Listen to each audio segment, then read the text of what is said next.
Bonsoir à toutes et à tous, je suis ravi de vous retrouver en direct sur 8 Mont-Blanc. Nous sommes le mercredi 5 juin 2024, il est 18h, c'est l'heure du journal, préparé par la rédaction. Voici les titres. Aix-les-Bains fait son cinéma. La 3e édition du Festival du cinéma et de la gastronomie a débuté ce mardi soir avec Mathilde Seigné comme marraine. Plusieurs autres acteurs bien connus sont présents et le cinéaste Claude Lelouch qui a été récompensé pour l'ensemble de sa carrière. Et puis suite de notre série de la semaine consacrée à l'équipe de France militaire de ski en stage la semaine dernière. Après les liens qui existent entre les sportifs de haut niveau et le monde militaire, place ce soir à la cohésion et l'esprit d'équipe, deux notions essentielles pour le bon déroulement de ce type d'opération. Claude Lelouch, Mathilde Seigné, Harry Habitant ou encore Philippe Lelouch, tous ces noms prestigieux du cinéma français, étaient présents ce mardi soir à l'ouverture du Festival du cinéma français et de la gastronomie d'Aix-les-Bains. Depuis 3 ans, ce rendez-vous réunit durant 4 jours des pointures du 7e art au bord du lac du Bourget pour des projections de films en avant-première. Fanny Savard était présente au Casino Théâtre du Grand Cercle d'Aix-les-Bains. On regarde son reportage. Séance photo pour Mathilde Seigné sur le bord du lac du Bourget. L'actrice est la marraine de la 3e édition du Festival du cinéma français et de la gastronomie. Une manifestation unique en son genre puisqu'elle construit un pont étoilé entre artistes du grand écran et chefs de la région. Pour sa marraine, nul doute que ce festival prometteur et inédit saura se hisser parmi les plus renommés du pays. J'espère. Moi j'ai été au tout début du festival d'Angoulême, qui est devenu maintenant the place to be comme on dit, et qui n'était pas à l'époque même autant que ça à la 3e édition, parce que là je trouve qu'il y a quand même il y a pas mal de gens connus et qui maintenant est devenu un festival énorme. Donc je souhaite le meilleur à Aix-les-Bains, je souhaite qu'on dise « Ah, t'as un film à Aix-les-Bains ». Et justement, parmi les célébrités ayant répondu présent, une légende du 7e art français, Claude Lelouch. Le réalisateur a donné une masterclass au théâtre du Casino Grand Cercle, partageant des anecdotes de ses 60 ans de carrière à un public conquis. Chaque film a inventé celui d'après.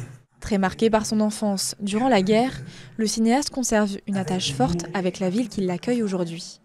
Pendant la guerre, en 1942, avec ma mère, on était recherchés par la Gestapo et on s'est cachés à Aix-les-Bains et au Mont-Revard pendant une dizaine de jours.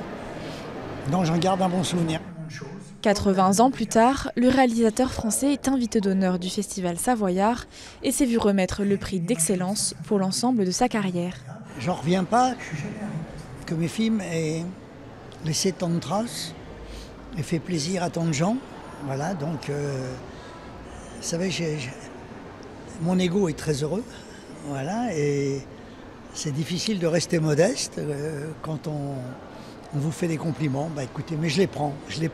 Autre temps fort de cette journée d'ouverture, la montée des marches. Sur le tapis rouge, la marraine du festival est arrivée accompagnée d'Harry Habitant et de Philippe Lelouch, suivie d'Aurélie Konaté, Laurent Olmedo, Norbert Saada et Antoine Duléry. Et à quelques kilomètres de là, au Bourget du Lac, sur le campus de l'INSEC Campus Chambéry-Savoie, une dictée pas comme les autres a eu lieu la semaine dernière, lue par les 3 membres du groupe de rap 47 Terres. La première édition de la dictée géante a rassemblé une centaine de personnes. L'occasion pour les jeunes et les plus anciens de se confronter à cet exercice pas si simple. Ozan Bayram était présent pour nous sur place. Quand son âme est embrumée... Certains la redoutent, d'autres l'affectionnent. Alors quand les étudiants de l'INSEC ont des difficultés en orthographe, il faut remettre sur la table cet exercice inscrit dans le patrimoine culturel français, la dictée. Beaucoup d'entreprises qui prennent nos jeunes en alternance ou en stage nous font des retours positifs sur les capacités, le savoir-faire de nos jeunes, mais nous disent très régulièrement que c'est plus compliqué quand ils se mettent à écrire des emails et que c'est voilà, un peu un problème. D'où la raison pour nous d'organiser cet événement et de continuer avec le certificat Voltaire pour et d'un, faire comprendre aux jeunes que c'est intéressant, important pour eux, et de deux, les aider à progresser dans ce domaine-là.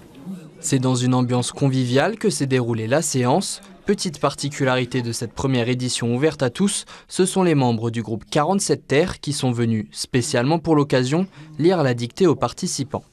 C'était très sympa, c'est un truc auquel on n'est pas habitué. On s'est un peu fait engueuler au début parce qu'on allait trop vite. Mais au final, ça s'est très bien passé, c'était très sympa. C'est vrai que c'était hyper sympa. Ouais. Et puis surtout, c'est une équipe qu'on a rencontrée, qui nous ont invités sur un festival au ski. Donc on a joué en janvier et on s'est très bien entendu avec tous les membres de l'association, on a bien rigolé, du coup on s'est dit avec plaisir on y retourne. Le texte, construit de toutes pièces autour des musiques du groupe, a donné du fil à retordre à la petite centaine de participants qui ressort toutefois satisfaite. Ça s'est bien passé, c'était marrant. Voilà, au début, le texte paraissait simple. Et puis évidemment, il y a eu quelques difficultés. À la fin, à la relecture, quelques doutes. Et puis, il faut bien prendre une décision, mais je pense que c'était pas mal. Enfin voilà, quoi qu'il en soit, je l'ai faite. J'aurais pas dû regarder la correction, parce que du coup, j'ai buté, mais c'est pas grave, je me suis amusée. Bravo à tous. Après une demi-heure d'attente et une correction minutieuse des copies par les membres du jury, les résultats tombent. Laurent Michelier, grand gagnant, repart avec un saut en chute libre, une bonne surprise pour lui. Je suis sorti de la salle en ayant quelques doutes, mais je m'attendais effectivement à plus difficile, donc ça s'est plutôt très bien passé. Maintenant, ça a été une grosse surprise de me voir décerner le premier prix, je ne m'y attendais pas du tout, parce qu'on était quand même nombreux, donc voilà, une grosse surprise et un honneur, un honneur. Cet événement, qui devrait se pérenniser, était aussi l'occasion de rendre hommage à Bernard Pivot, dit Monsieur Dicté, décédé le 6 mai dernier. On parle santé dans le reste de l'actualité. En France, on estime à 12 millions le nombre de fumeurs quotidiens. Et dans cette proportion, près de 60% souhaitent arrêter. À l'occasion de la journée sans tabac qui a eu lieu la semaine dernière, le Change, le centre hospitalier Annecy-Genevois, a organisé une journée de sensibilisation et de mobilisation au programme des stands et des conférences autour des différentes solutions existantes pour arrêter de fumer. On écoute Marie Jahan, sage-femme et tabacologue. Elle nous parle de la situation des femmes enceintes au micro d'Ozan Mayram. Une femme enceinte, elle amène de la nicotine à son bébé, mais moi ce qui va m'embêter pour le bébé, c'est pas la nicotine, c'est les 4000 substances qui sont dans la fumée qui arrivent au bébé en même temps que la nicotine, soit le monoxyde de carbone, le cadmium, l'arsenic, les goudrons, tout ça, pour le bébé ça va être mauvais. La nicotine, c'est pas ce qui va m'embêter. Moi je préfère que la femme enceinte, elle ait de la nicotine, elle soit confortable et qu'elle ne fume pas. Mais c'est la fumée avec toutes les substances qui va être mauvaise. Et il n'y a aucun problème que la patiente, si elle a besoin de patchs pendant la grossesse, elle mette des patchs toute sa grossesse. Certaines vont réussir à diminuer progressivement et arrêter, mais s'il faut des patchs toute la grossesse, il n'y a aucun problème, plutôt que de fumer. Nous poursuivons ce soir notre série de la semaine consacrée à l'équipe de France militaire de ski. Après un premier épisode qui nous a plongé au cœur du stage organisé par le 17e régiment de génie parachutiste, nous vous proposons maintenant de nous pencher sur les liens qui se forgent au cours de ces quelques jours d'efforts et d'expériences de vie. Une véritable cohésion de groupe qui unit les athlètes et qui participe à créer un vrai esprit d'équipe. C'est un reportage réalisé par Emmanuel Jaude. Au sommet de la tour du parcours d'audace, l'habituelle confiance en soi qui caractérise les athlètes de haut niveau semble plus discrète. Et pour cause, si les sportifs des équipes de France comptent parmi les meilleurs au monde dans leurs catégories respectives, le challenge ici est tout autre. Car si se surpasser est l'une des bases pour tout champion, les skieurs sont aujourd'hui bien loin de leur entraînement habituel et donc de leur zone de confort. Et quand le programme consiste à dormir en forêt, les priorités de chacun se révèlent. Pour l'instant ça se passe bien, j'espère juste qu'il n'y aura pas de pluie pendant la nuit parce qu'à part l'arbre, il n'y a pas grand chose qui va nous protéger de la flotte. Il y a 2 écoles, on verra laquelle paye demain matin. Mais de toute façon, dans tous les cas on dormira pas super bien. Donc en avant, moi j'ai faim. Des moments de partage et d'entraide qui forgent de nombreuses amitiés, car en dehors des stages EFMS, il est bien difficile pour des sportifs de différentes disciplines de pouvoir se croiser le reste de l'année. C'est cette cohésion qui fait que l'hiver, on est aussi content de voir quand le copain il performe dans une autre discipline, etc.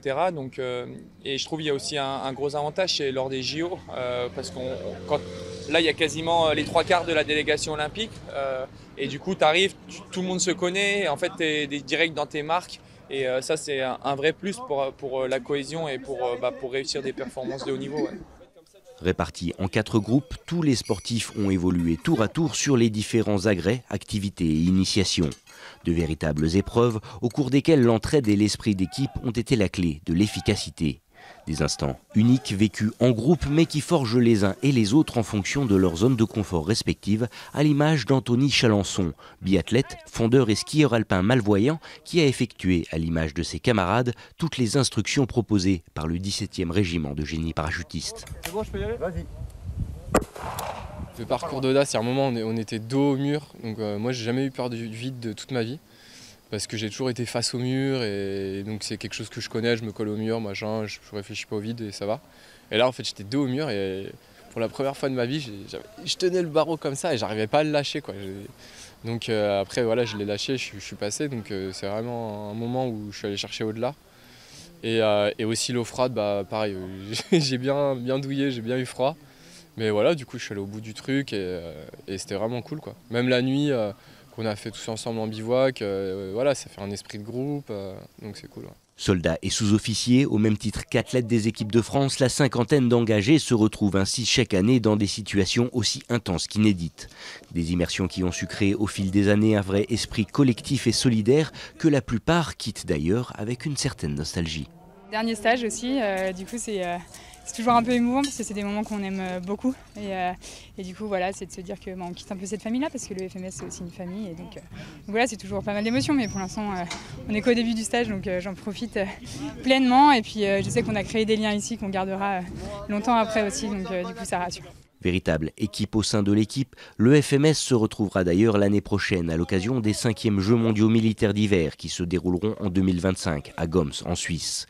Un événement qui rassemble plus de 1000 sportifs issus des armées du monde entier et au cours desquels la France assure sa place sur le podium des nations de sport d'hiver depuis 2010, date de création de la compétition. C'est la fin de cette édition. Merci à vous pour votre fidélité à l'information sur 8 Mont-Blanc et merci à toute l'équipe pour son aide très précieuse. Juste après ce journal, ce sont les nouvelles du temps avec notre spécialiste Thierry Paulme. Retour de l'information sur 8 Mont-Blanc jeudi à 18h pour un nouveau journal. Passez une très belle soirée.